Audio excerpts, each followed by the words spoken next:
ദൈവതിരുനാമത്തിന് മഹത്വം ഉണ്ടായിരിക്കട്ടെ.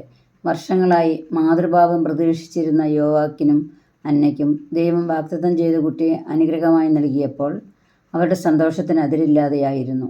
മറിയത്തിൻ്റെ ജനനം ദൈവവിശ്വാസത്തിൻ്റെ വലിയ തെളിവായി മാറി. അവളുടെ ജനനം ഇസ്രായേലിന് പ്രതീക്ഷയായിരുന്നു.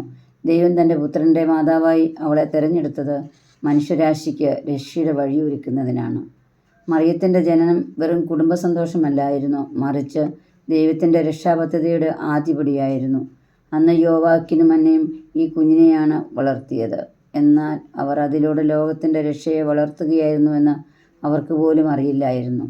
ഒരൊറ്റ കുഞ്ഞിൻ്റെ ജനനം കുടുംബത്തെയും സമൂഹത്തെയും എത്രത്തോളം മാറ്റാം എന്നതിൻ്റെ ഉദാത്തമായ മാതൃകയാണ് പരിശുദ്ധ മറിയം.